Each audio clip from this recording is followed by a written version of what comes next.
Assalamualaikum warahmatullahi wabarakatuh. Waalaikumsalam warahmatullahi wabarakatuh. Selamat siang, salam sejahtera bagi kita semua. Kembali kita bersama para sahabat energi pada siang hari yang cerah ini.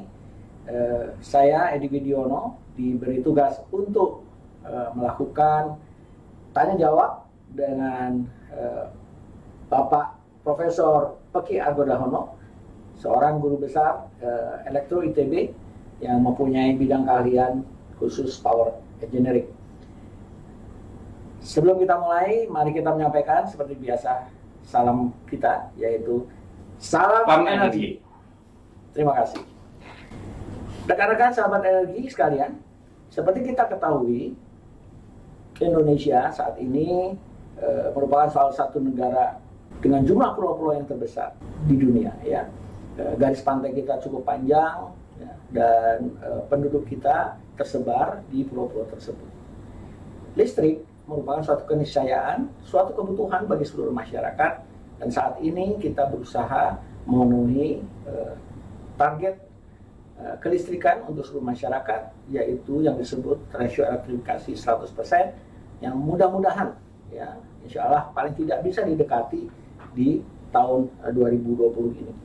Namun demikian, kita tentu juga menyadari bahwa dunia kelistrikan kita saat ini menghadapi beberapa tantangan. Antara lain adalah tantangan mengenai kesehatan keuangan akibat pandemi COVID kali ini, ya. Maka kebutuhan listrik itu menurun, padahal pada saat yang bersamaan PLN tengah membangun besar-besaran pembangkit listrik dengan skala besar yang disebut proyek 35.000 megawatt. Rekan-rekan energi sekalian, Jawa Bali merupakan pusat dari kegiatan perekonomian Indonesia, dan oleh karena itu tentu tidak salah kalau pembangunan fasilitas kelistrikan saat ini yang terbanyak berada di Pulau Jawa Bali. Overcapacity yang sekarang ini dikatakan paling besar adalah di sistem Jawa Bali. Nah, sementara daerah-daerah lain masih ada yang listriknya pas-pasan. Ya. Dulu memang pernah ada suatu pemikiran bagaimana kalau Indonesia yang negara kepulauan ini bisa dirangkai menjadi suatu kesatuan khususnya dalam pasokan energi listriknya. Ide yang disebut sebagai Indonesian Super Grid ini dulu digagas oleh Pak Profesor Peki Argodahono, dan saya kira sudah saatnya kita untuk menggali kembali ya ide yang nampaknya cukup lama ditinggalkan ya Pak ya. Dan mungkin Pak Peki bisa menjelaskan di awal dulu latar belakangnya apa Pak Peki mengeluarkan ide Indonesia Super Grid pada tahun 16 ya, 2015-16 ya. Dan saya pikir saat itu gegap gempita pembangunan kelistrikan sedang berjalan sangat bagus ya. Kita lihat apa pemikiran Pak Peki mengenai ide koneksi kelistrikan antar pulau yang disebut Indonesia Super Grid ini. Monggo Pak Peki, silakan. Terima kasih. Jadi kita tahu bahwa Indonesia ini sangat luas, punya pulau hampir 17.000. Ya. Nah, jujur saja saat ini menurut saya atau sebelum-sebelumnya paling tidak itu pembangunan terlalu Jawa sentris. Sehingga banyak daerah lain yang infrastruktur, terus karena saya orang listrik, interestnya ke listrik, infrastruktur listriknya sangat terlambat dibangun. Ya, padahal kita tahu bahwa semua aktivitas ekonomi, belajar, dan yang lain itu semua sangat butuh listrik. Nah, memang di era Pak Jokowi mencanangkan nawacita, yang salah satunya adalah merangkai semua pulau di Indonesia ini. Maka Pak Jokowi misalkan meluncurkan program Palaparing, menyatukan seluruh pulau atau semua tempat di Indonesia dengan fiber optik. Ya, tidak ada kecamatan yang tidak ada fiber optik. Kemudian tol laut. Nah, yang saya lihat, kenapa nggak kepikiran ide tol listrik? Ya, karena kalau ada tol listrik, maka antar daerah bisa sharing resources sumber energi. Kita tahu keberadaan sumber energi primer itu tidak merata dari Sabang sampai Merauke.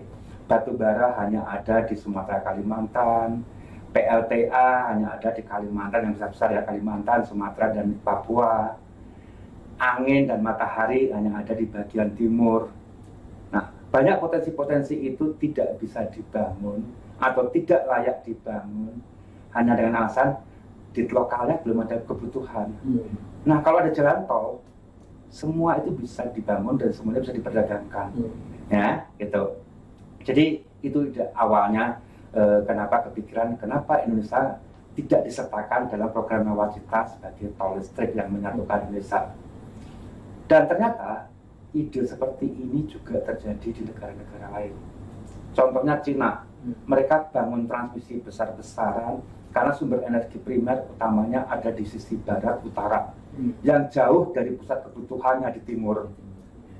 Kemudian Eropa, ya, mereka memanfaatkan sumber-sumber energi terbarukan yang umumnya ada di North Sea. Itu juga ditarik semua pakai kabel, pakai tol listrik. Kemudian bahkan mereka itu kepikiran, kenapa nggak membangun PLT matahari di Afrika, hasilnya dikirim ke Eropa. Ya. Kemudian juga ada ide Asia Timur Grid, yaitu China, Korea, Jepang. Kemudian ASEAN Super Grid, Mekong Group. Dan itu sebenarnya sudah dibangun, itu Mekong Group, ya, negara-negara Mekong itu. Nah, terakhir itu adalah ide menyambung dari Australia ke Singapura. Nah, sebenarnya ide awalnya bukan Australia, Singapura, Australia, Cina.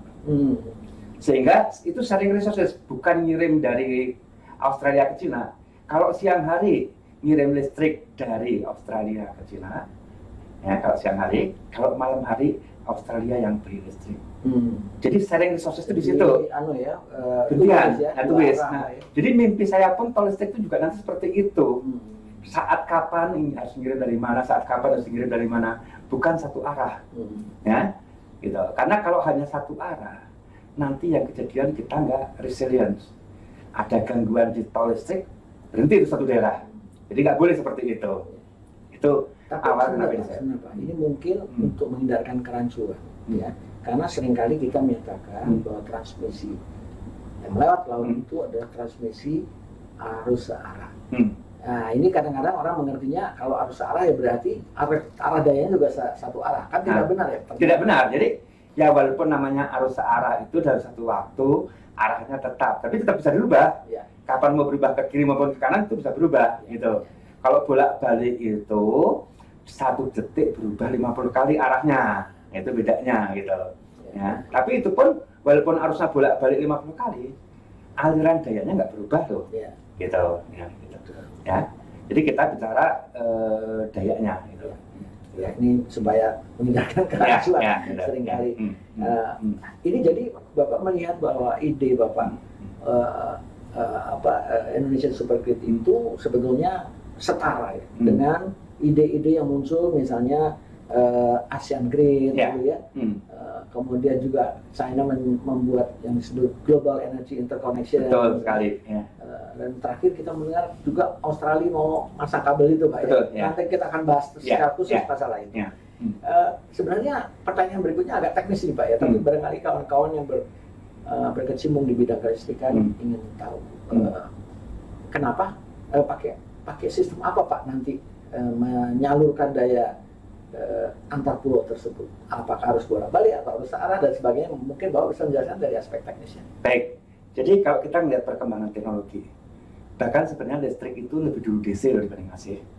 Ya, karena Edison itu bikinnya DC awalnya pertama kali, bukan AC. Cuma memang kemudian di ujung-ujungnya DC kalah dengan AC karena dengan penemuan Tesla soal trafo dan mesin bolak-balik. Dengan trafo, tegangan itu gampang diturunkan. Sehingga habis tahun 20-an hampir semua sistem itu AC. Tetapi sebenarnya DC nggak nyerah. Ya, orang-orang dari grup Swedia, perusahaan dulu namanya ASEA, cikal bakalnya ABB, itu mengembangkan sistem transmisi DC, ya, untuk nyambung listrik dari pulau utamanya Swedia ke Gotland. Kenapa pakai DC? Karena kalau begitu melewati laut harus pakai kabel. Nah, kita tuh tahu kabel itu kapasitansinya besar. Kalau pakai AC, impossible. Jadi pilihannya hanya DC. Sehingga, oh di sini DC kena peluang. Kalau lewat laut, DC. Kalau beda frekuensi, DC. Beda operator, DC. Karena beda operator berarti style ngoperasiin power systemnya beda. Nah, padahal kalau pakai AC, semuanya harus exactly sama. Kalau DC itu ngasih fleksibilitas ke kita. Jadi ibaratnya, Sumatera sama Jawa dihubungannya pakai DC. Frekuensinya sedikit beda, nggak apa-apa. Operatornya beda, nggak usah koordinasi, nggak apa-apa. Kalau AC, exactly harus sinkron, harus koordinasi. Gitu ya. Tapi kalau AC stability limitnya harus dijaga terus Pak ya. Jaga terus. Kalau DC Ya, jadi akibatnya kalau pakai AC bahkan di koleknya Sumatera gangguan sama ikut ganggu. Ya. Kalau DC enggak. Itu orang-orang kalau orang komputer tipenya firewall situ. Firewall ya. Ya gitu. Jadi gangguan di salah satu sisi nggak akan ganggu tempat lain. Nah itu tujuannya manfaatnya kenapa pakai DC. Nah terus juga pendorong utama lagi kenapa DC sekarang mulai populer adalah dengan berkembangnya teknologi power elektronik. Ya. Orang dulu bilang kalau pakai DC tegangan nggak bisa naik turun, kan bisa. Ya, terus orang zaman dulu, kalau elektronik paling powernya berapa sih? Sekarang orang bidang saya tanyanya kebalik, kamu mau daya berapa giga sih? Tak bikinin. Jadi zaman sekarang teknologi bukan pembatas. Bukan pembatas lagi. Ya, gitu. Terus kabel mau berapa ribu kilometer pun orang sudah bisa bikin. Ya. Gitu. Ya, gitu. Jadi teknologi memang teknologi yang membuat segala sesuatu menjadi lebih mudah, khususnya di dalam upaya kita untuk menghubungkan menghubungkan antar pulau tadi Pak ya. Barangkali Bapak juga bisa menjelaskan lebih lanjut apakah sekarang jenis transmisi DC kalau itu akan digunakan itu memungkinkan untuk misalnya taruhlah dari pulau satu ke pulau lain itu dibagi Pak, tidak point to point tetapi mempunyai beberapa stasiun atau substation ya untuk menyalurkan daya itu mungkin nggak? Oke, jadi teknologi transmisi DC ini mengalami banyak perkembangan. Nah, dulu transmisi DC itu berbasis thyristor. Nah, thyristor itu begitu pakai thyristor itu dia cocoknya bukan tidak mungkin ya, tapi cocoknya itu adalah untuk point to point. Karena begitu pakai arus seperti instalasi rumah kita itu kan semua paralel. Nah kalau arus itu butuhnya seri. Ya, nah itu susah kok dibikin multi terminal. Bukan nggak bisa tapi susah operasinya. Nah tapi kemudian tahun 90-an 2000-an berkembang teknologi lain semikonduktor yang disebut IGBT. Nah itu memungkinkan kita beroperasi dengan mode tegangan. Ya, nah dengan teknologi itu transmisi DC bisa dibikin punya banyak terminal. Orang bilang jumlah terminalnya unlimited. Ya, nah dengan demikian kalau kita ingin connect antar pulau dengan banyak terminal, punya banyak pembangkit nggak cuma banyak beban, itu sangat simpel dengan menggunakan ini. Gitu, ya. Jadi sangat cocok dengan istilah jalan tol tadi Pak ya. Sangat cocok dengan ada feedernya, ada exit dayanya ya. Kita lihat ini contohnya ini Pak ya, bahwa mungkin bisa sedikit menjelaskan gagasannya kok bisa sampai begini-begini ini kenapa memilih rute inilah. Oke, jadi mimpi saya kan nyambung itu ya karena kita bilang dari sejak kecil kita belajar Indonesia itu dari Sabang sampai Merauke, jadi mimpi saya ya nyambung dari Sabang sampai Merauke. Jadi pertama di Sumatera itu banyak sumber batu bara, punya banyak sumber PLTA. Nah itu kita gandeng semua lewat Sumatera darat. Ya. Nah dari Sumatera ke paling dekat memang nyambungnya ke Jawa dulu. Ya, Jawa ini pusat beban. Ya, nah, Jawa juga satu tol. Tapi selain ke Jawa, sebenarnya kita bisa dengan mudah nyambung ke Kalimantan. Kenapa ke Kalimantan? Itu memang lebih jauh daripada ke Jawa, tapi lautnya itu sangat dangkal. Sehingga teknologinya murah. Dan di Kalimantan ada pembangkit macam-macam dan ada punya potensi PLTA sangat besar. Gitu. Ya, gitu. Kalimantan Utara. Gitu. Nah, jadi Kalimantan. Dari Kalimantan kita bisa sambung juga ke Jawa dan ke Sulawesi. Ya, gitu. Nah, kemudian Sulawesi ada yang ke selatan bisa nyambung juga sampai NTT, ya. Jawa juga bisa nyambung sampai NTT.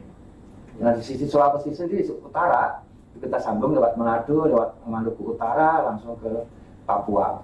Papua sendiri juga punya banyak potensi PLTA dan segala macam. Mabramo lah ya, 8.000 sampai 10.000 megawatt. Ada Urumuka di sini. Nah, kalau kita punya banyak potensi dari pembangkit renewable, kita mesti nantinya terbatas mimpinya nggak cuma untuk Indonesia. Kalau perlu kita ekspor, kita ke Singapura, ke Malaysia, ke Australia, gitu. Ya, jadi ekspor listrik, bukan ekspor batu bara, bukan ekspor gas, ekspor ini. Ekspor listrik, energi terbarukan. Energi terbarukan. Nilainya tinggi Pak. Betul, gitu. Nah, gitu. Ya, itu pasti banyak yang butuh, terutama Singapura itu. Ya, jangan-jangan juga suatu saat Brunei pun butuh listrik bersih seperti itu. Nah, seperti itu ya. Mungkin kita bisa menambahkan ya Pak ya bahwa Nusa Tenggara Timur ini daerah yang kering dan hutannya sedikit, ini potensi untuk tenaga matahari cukup besar. Kalau melihat dari peta renewable, NTT itu punya potensi banyak tenaga matahari dan tenaga bayu. Tenaga bayu juga. Gitu. Selama ini sama sekali nggak dibangun hanya karena bilang bebannya nggak ada. Itu sebabnya kalau kita bicara potensi, sebenarnya potensi anginnya Sulawesi itu kalah sama NTT. Lebih tinggi NTT. Cuma di Sulawesi ada beban. Nah, gitu. Makanya dibangun di sana. Ya, gitu. Jadi sayang kan, hanya gara-gara nggak ada beban, terus nggak dibangun potensi. Padahal kalau dibangun potensi, selain kita dapat energi hijau, penduduk di sekitar itu tuh ikut sejahtera. Itu yang perlu dipikirkan ya. Jadi kita tidak hanya memikirkan karena jadi ini merupakan satu anugerah juga Pak ya. NTT ini kan maaf ini provinsi yang barangkali di Indonesia termasuk yang termiskin gitu. Punya potensi sedemikian ini kalau bisa kita exploit kita energinya dijual di daerah lain, ini merupakan sumber kemakmuran bagi negara, bagi daerah. Kalau dulu orang bilang provinsi kaya itu kan Riau, Kaltim, someday berubah mungkin NTT dan Papua gitu. Banyak bayu di sini Pak. Gitu. Wah, ini suatu pencerahan Pak sampaikan ini. Tapi kan begini Pak, mimpi-mimpi kita kadang-kadang kandas oleh realita. Kabel Jawa Sumatera ini sudah digagas sejak tahun 2000. Tapi sampai sekarang 20 tahun ini belum terrealisir. Salah satu permasalahannya sebetulnya adalah karena persepsi bahwa biayanya mahal. Lebih murah mengangkut batu bara ke Jawa daripada membangun di Sumatera dan menarik kabel ke Jawa. Begitu mungkin ya. Bisakah Bapak memberi komentar sedikit mengenai biaya ini? Bagaimana? Baik. Kalau biaya, saya setuju itu sama. Kemudian kalau pembangunan itu 100% dibebankan ke PLN, juga nggak mungkin.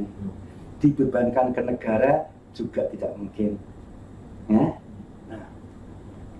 Tapi, pertama, kalau kita lihat dulu manfaatnya. Ya? Dengan dibangun misalkan transmisi yang terkoneksi Jawa Sumatera. Jawa dan Sumatera ini bisa saling resources loh. Ya, dulu mungkin berpikirnya karena dibangun transmisi hanya untuk ngirim listrik dari Sumatera ke Jawa. Nilai ekonominya susah. Gitu. Ya, nah, padahal dengan adanya interkoneksi itu, sharing resources, sehingga kalau dulu sudah dibangun sambungan ini, mungkin blackout 4 Agustus nggak terjadi. Gitu. Ya, gitu. Karena putus dari timur masih ada dari barat, dari Sumatera. Gitu. Nah, itu padahal kita tahu berapa rugi Indonesia itu gara-gara pemadaman 4 Agustus itu. Pertama. Kedua, kita masa nggak bisa belajar dari teman-teman telekomunikasi membangun palaparing, ya, membangun fiber optik antar pulau di tempat yang belum ada penduduknya. Gimana ngitung justifikasi ekonominya? Tapi buktinya Pak Jokowi langsung bilang, gugat, toh nggak pakai duit negara. Nah, terus orang gimana? Lo kalau nggak pakai duit negara, nggak pakai duit negara, duit siapa? Karena duitnya rakyat. Duit rakyat dari mana? Ya entah dikutip dari sekian KWH yang kita bayar. Kalau orang telekomunikasi tidak kena beli pulsa saja diambil. Gitu. Tinggal pemerintah lewat PT SMI atau apa itu bikin jaminan bahwa kalau 10 tahun nggak balik modal baru tak ganti. Tapi selama sebelumnya yaitu kutip dari itu. Dan itu sebenarnya dilakukan oleh pemerintah Amerika pada waktu mereka membangun highway antar negara bagian. Itu pembayarannya dikutip dari setiap kita beli BBM. Ya? Jadi meskipun itu saya nggak tahu ini apa melalui APBN atau tidak mekanismenya. Tidak melalui APBN. Tidak melalui APBN, malah lebih bagus lagi Pak. Jadi tidak menjadi beban bagi keuangan negara. Ya. Memang direct investment itu lebih tinggi dibutuhkannya daripada mencari pinjaman ya Pak ya. Betul. Karena direct investment itu melepaskan negara dari tanggung jawab untuk membantu. Jadi karena misalkan saudara Kalaparing tadi, karena dapat jaminan dari PT Sarana Multi Infrastruktur tadi, kebanyakannya, maka investor asing berbondong-bondong kok pengen masuk. Betul. Gitu. Jadi pertama karena pakai investor yang asing yang datang, nggak membebani duit negara, karena bukan dari pinjaman itu, memang invest, ya. Terus karena dapat jaminan dari itu, makanya pemerintah investor asing nggak takut, dia dapat income rutin dari tiap kali orang pakai internet, pakai ini segala macam gitu. Ya, nah jadi kenapa itu nggak kita terapkan ke orang listrik? Ya? Sama seperti dulu Amerika bikin highway juga sama, dapat dari BBM sekian persen. Gitu. Ya, gitu. Jadi biaya bukan masalah, ini masalahnya kemauan nggak? Iya. Ya, jadi itu yang sekarang disebut political will-nya mana? Political will-nya gitu. Ya, gitu. Ya, baik. Jadi memang Bapak Profesor Peki sudah menyampaikan tadi bahwa ada banyak jalan menuju Roma untuk bisa mencapai merealisir gagasan-gagasan ini. Dan kita memang perlu berinovasi di situ ya. Namun penting sekali adalah gagasannya diterima, ya, dan kemudian berpikir dengan visi yang jauh ini memberikan motivasi yang cukup besar. Pak Peki, kabelnya buatan mana? Nah, terus ekonomi buatan mana? Industri gimana? TKDN kita gimana nih Pak Peki? Caranya memasukkan. Oke, ini isu TKDN sebenarnya berlaku umum ya. Jujur aja buat investor itu paling menaruh risiko tinggi terhadap investasi TKDN di Indonesia. Karena sering sekali ganti presiden, ganti maunya. Ya, banyak dulu era 20 tahun sebelumnya para investor diiming-iming kalau kamu bikin industri di Indonesia dapat ini. Begitu presidennya diganti ternyata enggak. Ya, nah karena isu TKDN ini investor asing selama ada jaminan politik itu uang itu nggak masalah. Bahkan kalau perlu transfer teknologi itu juga nggak masalah. Ya. Saya dengar Cina itu Pak ya. Mengembangkan jaringan DC-nya pertama kali dengan ABB, kemudian sekarang mereka membangun sendiri industrinya dengan pengalaman itu Pak. Jadi pengembangan transmisi DC di Cina itu sangat menarik. Dari sekian puluh proyek itu ditenderkan sekali. Cuman janjiannya adalah misalkan dua pertama full ABB yang bangun, engineer Cina cuma lihat. Proyek berikutnya setengah-setengah. Proyeknya berikutnya ABB hanya ikut mengawasi. Disyaratkannya cuma dalam perjanjian itu adalah engineer Cina yang sudah pintar itu nggak boleh ikut tender jalan Cina. Dan ternyata apa? Belum 5 tahun perusahaan-perusahaan Cina itu sudah kompet dengan ABB di negara lain. Hebatnya, ya. Dan transfer teknologi itu kadang-kadang jujur aja banyak negara-negara ini nakal seperti Cina. Jadi engineer yang dulu diajarin oleh ABB dari pinter itu secara masif keluar dari perusahaan itu karena bikin perusahaan baru. Karena udah perusahaan baru nggak terikat. Bisa bersaing seperti itu. Jadi sebenarnya akhirnya teknologi yang dikuasai ABB sekarang sudah menular ke Cina, bahkan lebih hebat dari ABB. Karena sebenarnya soal dagangan ABB sendiri baru paling tinggi bikin 800. Ya. Itu pun pertama kali dicoba di Cina. Iya. Cinanya sendiri sudah bikin 1.200. Wah, gitu ya. Gitu. Nah, jadi gitu. Jadi apa karena orang Cina itu super, apa bisa orang Indonesia kayak gitu Pak? Bisa, sama tujuannya dukungan politik, dukungan pemerintah. Saya ingat benar. Yakin Pak ya? Mampu ya? Mampu. Cepat begini bisa ya? Mampu Pak, ya? Gitu. Karena saya lihat mereka percobaan mereka itu. Mereka bikin sistem kelistrikan trip segala macam, nggak ada yang ditangkap polisi. Gitu, ya? Gitu. Jadi mereka eksperimen berkali-kali ini, ya udah, coba belajar. Kecuali kalau sudah berkali-kali gagal, ya nggak dipercaya. Ya, tapi dalam tahap awal mereka belajar trade segala macam, nggak ada permasalahan hukum, nggak ada permasalahan politik. Karena memang tahu sudah lagi belajar kok, dan itu didukung 100% oleh pemerintah. Gitu. Ya. Memang kita harus tahu Cina suatu negara yang menganut paham komunisme di awal ya, dan di doktrin mereka itu yang saya ingat dikatakan pada kita pada waktu mereka dulu pertama kali berkunjung ke Indonesia adalah tidak ada kemakmuran tanpa listrik. Nah, itu ya. Jadi kata-kata itu yang dipegang betul di sana, dan saya kira itu necessary itu ya benar, dan memang kita harus perjuangkan ya Pak ya. Itu sebagai suatu cita-cita kita mendistriki, memberikan apa yang terbaik buat bangsa kita di sana. Pak Peki, ini kan kalau melihat ini Pak Peki, kita seolah hanya merangkai pulau besar. Sementara saat ini pemerintah juga memperhatikan pulau-pulau 3T, ya, tertinggal, terdepan, terluar. Ya. Ini ada pemikiran nggak Pak bagaimana kita menyediakan layanan kelistrikan di daerah-daerah 3T ini, ya, supaya ini betul-betul niat pemerintah untuk memeratakan kemakmuran ini bisa berhasil. Oke, jadi di TB sendiri, pertama saya selain mengembangkan teknologi untuk super grid ini, ya, kita juga mengembangkan teknologi microgrid yang cocok untuk tempat-tempat remote area maupun pulau-pulau kecil itu. Jadi kalau di Indonesia orang bicara microgrid itu untuk tempat-tempat jauh dan pulau-pulau kecil. Ya.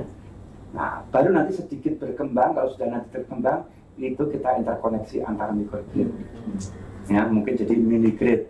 Nah, kalau sudah mini grid, sudah gede, makin gede, baru kita tarik ke super gridnya, interkoneksinya, ya gitu. Ya, itu. Nah, menarik kan? Negara-negara yang nggak punya kepulauan pun kok pada tertarik juga mengembangkan microgrid di dunia ini. Ya, ternyata orang New York pun berpikir microgrid. Jadi satu gedung itu microgrid. Ya, bukan dia nggak butuh PLN-nya sana. Cuman kalau terjadi apa-apa, aku berdiri sendiri pun bisa kok. Gitu. Saya kenal nih konsepnya, namanya konsep resiliensi. Konsep resiliensi gitu. Jadi ibaratnya ada Pak Sengon, ada gempa, ada apa, orang Jakarta nggak kehilangan listrik.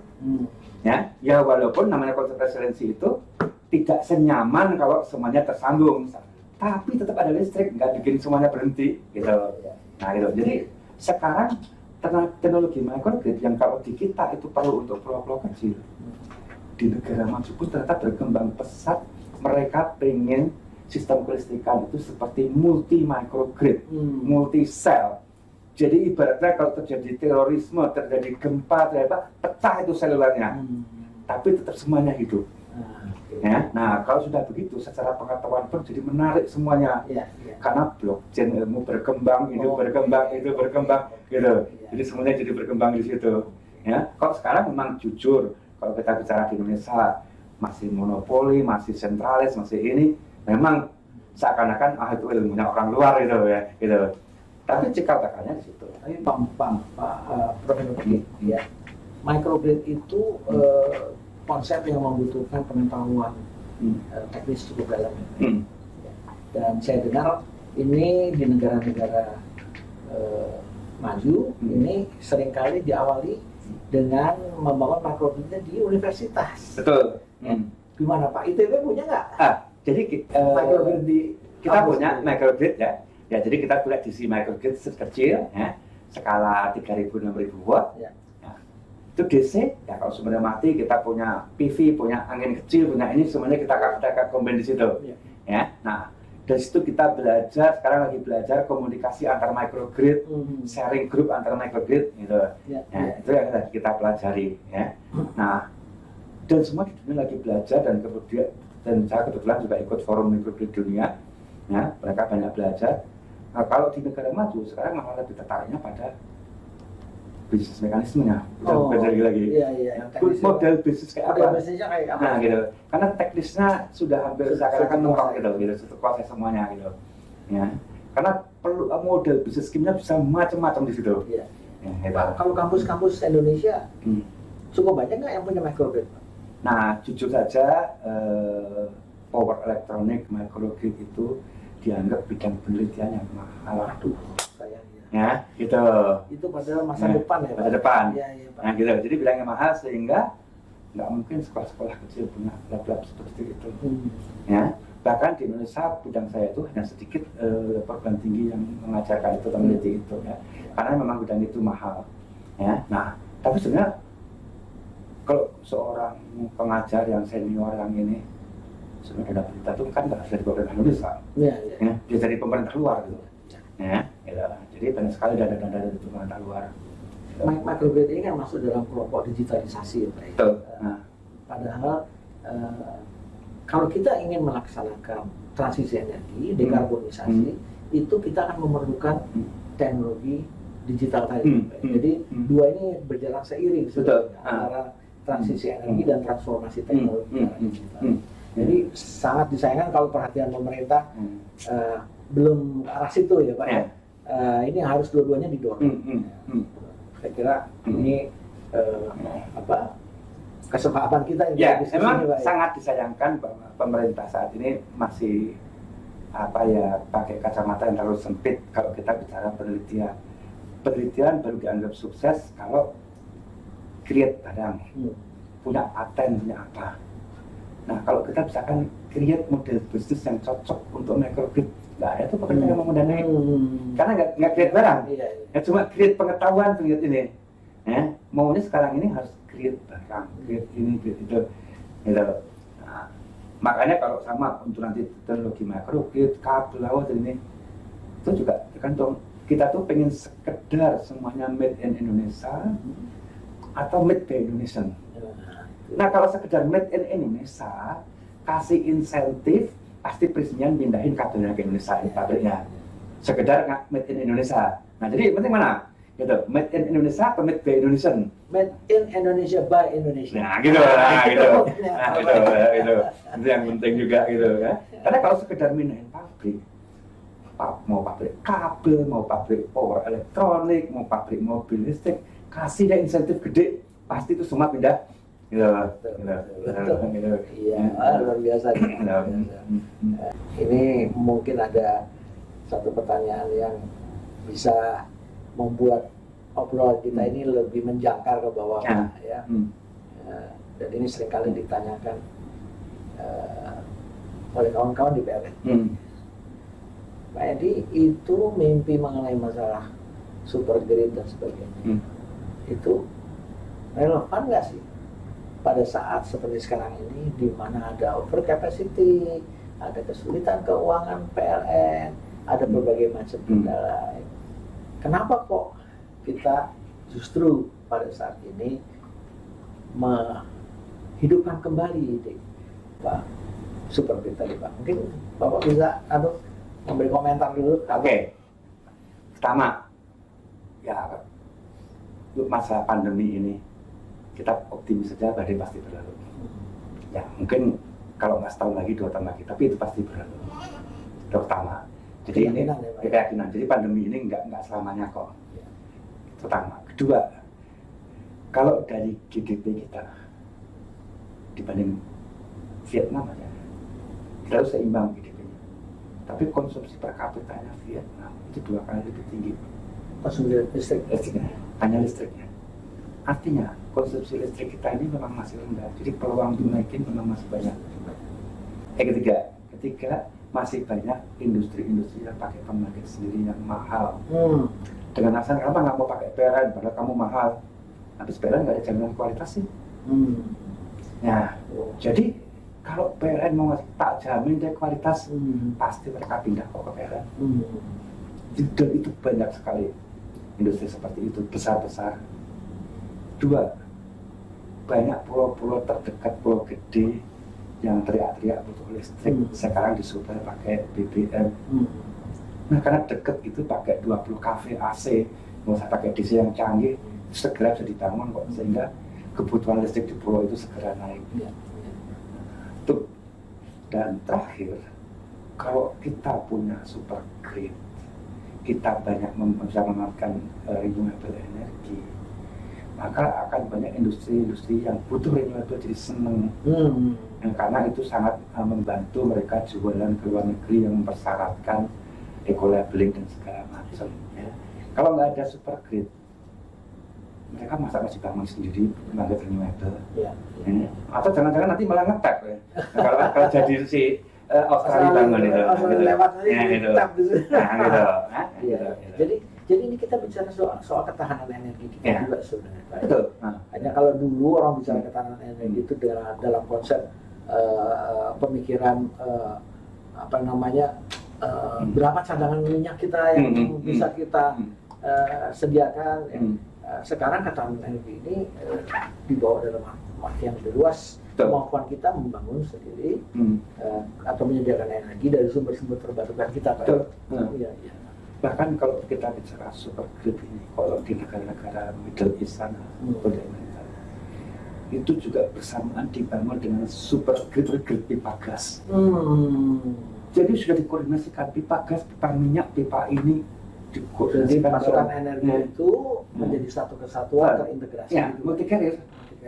Gitu. Nah, kalau negara-negara yang anti fosil sekarang rencananya ada sebentar lagi adalah pipa hidrogen ekonomi. Ya, gitu. Jadi itu Korea juga. Jadi mereka akan dirancang bareng antara listrik dan hidrogen.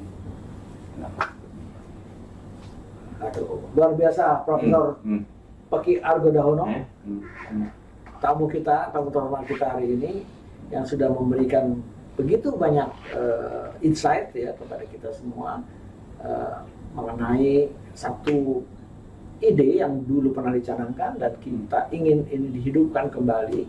Ya, tadi dikatakan justru di tengah suasana krisis ini kita memerlukan langkah kuda, Pak ya, melompat ya, tidak bisa kita mengatasi masalah kita secara incremental sedikit-sedikit ya, tapi kita membuat satu lompatan ke depan. Sungguh bermanfaat kiranya pemikiran dengan Pak Peki hari ini. Terima kasih Pak Peki, semoga Bapak tetap menjaga kesehatan dan tetap berkarya demi nusa dan bangsa Indonesia. Amin. Terima kasih. Salam energi. Salam energi.